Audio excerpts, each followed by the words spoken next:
session 1 today. Find your way into our first day of Schoology.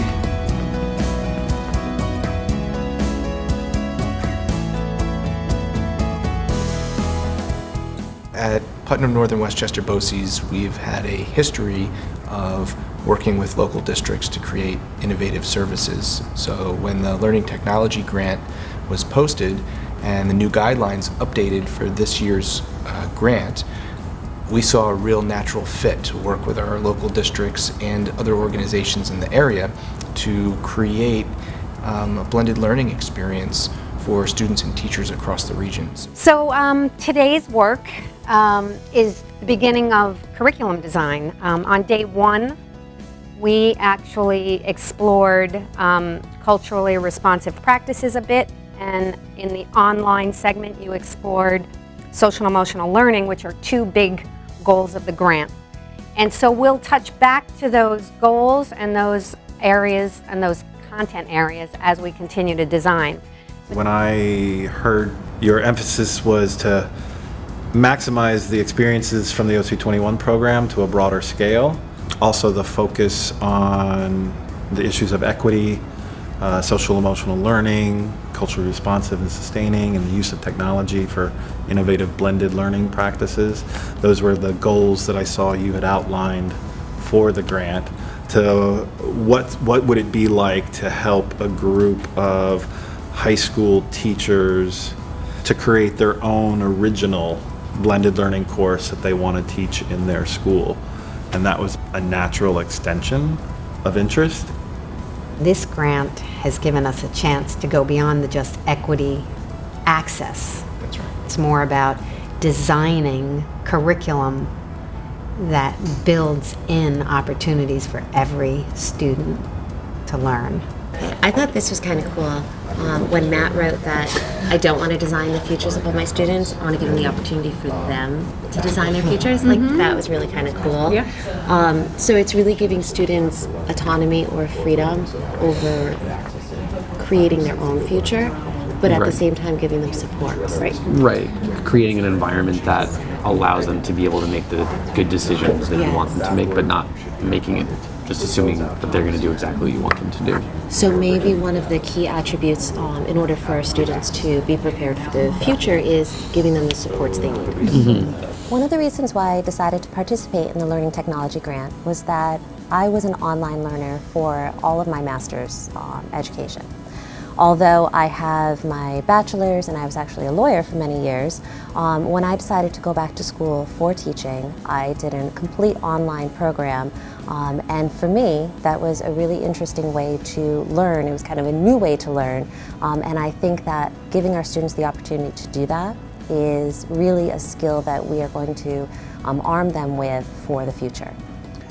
I decided to join the Learning Technology Grant program because as a new teacher, I had kind of had a goal in the back of my mind that I'd like to design a curriculum and a course, an elective in English, and this opportunity came up my first year much earlier than I expected, and I jumped on it. I wasn't sure that I'd be ready for it, but the idea that not only would I have the freedom to kind of design an elective of my own, but the fact that it would incorporate technology, which I feel is one of my strengths, was like a no-brainer. As soon as it was pitched in our department meeting, I kind of was tapping my thigh a little bit, hoping that I'd be given the opportunity to get involved here.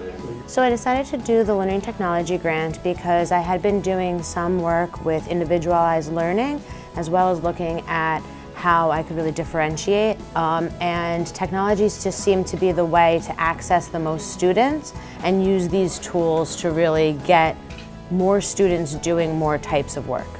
So I did not know about this Learning Technology Grant, but when my assistant principal talked to me about it, I thought that this was a great opportunity to seize, and I applied for it and was accepted.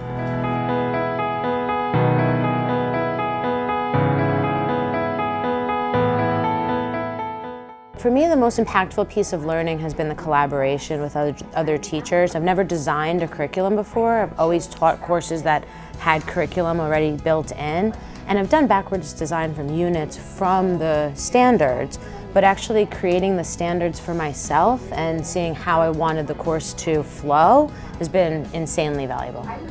I'll tell you that when I went back to school after our first or second meeting, I started focusing on this social-emotional learning aspect, because I did not have that in my classroom. I've never had any training on that, and I realized how essential it is to gauge the students' emotions before you pretend to teach them. I think for me the biggest piece of learning thus far has really been that there's real value in taking the time to intentionally design and think about your work, and that seeing our group of teachers grapple with the design process that they don't always have the time and space to do, and then watch them develop as designers of their own work. They're thinking about their work in a way that they haven't before. They're using the models and tools that we've developed to create reflective practice for themselves. And that's been a strong reminder that is a key foundational component to any type of learning experience that you design. So learning how to take a step back, unpack, and be really thoughtful of the things that I do automatically in my classroom. And then how can I do an equivalent, or how can I create the same outcome, and I maybe have to do that in a different way in a blended platform, has been one of the biggest pieces of learning for me. So the most impactful piece of learning for me thus far would be the online delivery of lessons. So being a teacher, we understand that we have the teaching aspect and the student learning aspect of any lesson. And the teacher aspect is just what it is that we need our students to learn from us. So we are experts in our own fields, and we need the students to be able to garner knowledge and information that we can then have them apply to other areas. The student learning aspect is what really differs in the blending learning environment.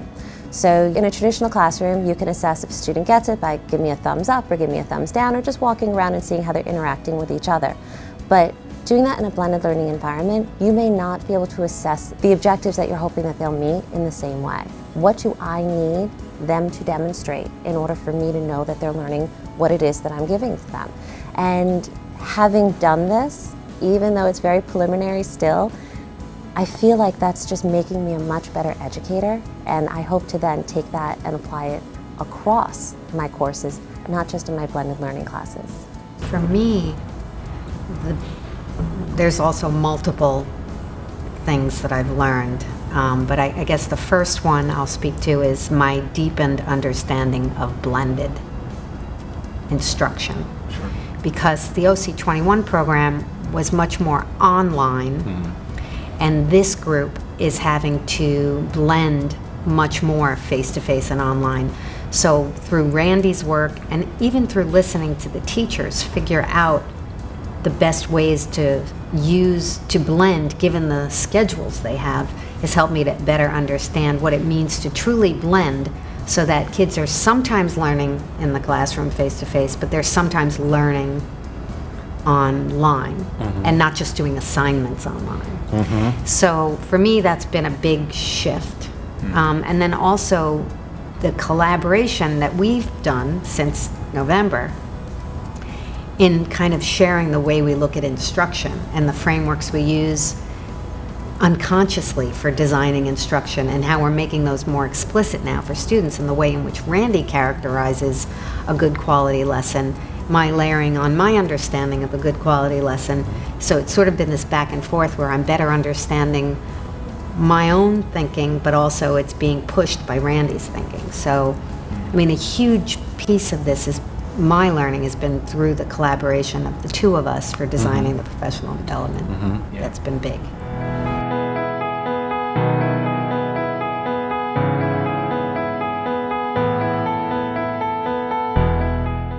Some things that I would hope that my students would be able to take away from participating in a blended learning program.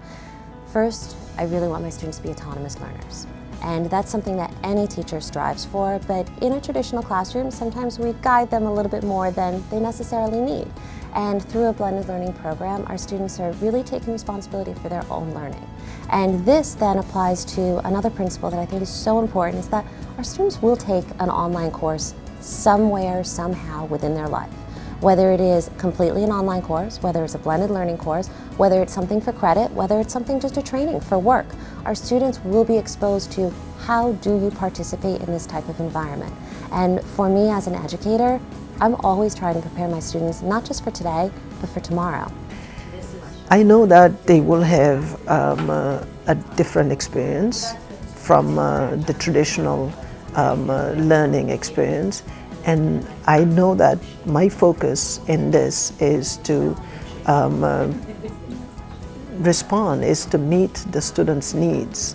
And from the curriculum to all the aspects, culturally responsive learning, teaching, the socio-emotional pieces. If we put all these together, I know that the students will have a better experience as learners. It's a journalism course founded on the English standards, more or less, so I hope that they continue to develop mastery toward those standards, and I hope they understand the place that journalism has in our society and the foundations of journalism and what true journalism means versus a lot about what we hear today. But realistically, I also hope that time management, taking control of your own workspace and things like that, not saying this is your desk, this is your seat for the year, we're going to be moving around in the classroom, they're going to have different groups and different partners at different times, exploring topics that might be a little dicey, and I want to see how they respond to those types of things. So while the content is something I hope they learn, just management skills for themselves is another big thing. I hope that my students taking a course in a blended format helps them to regulate their time management, and also to take a project that they have some passion in and be able to see that they can do the research and that they have the power to do all of the learning on their own with some guidance from the help of us.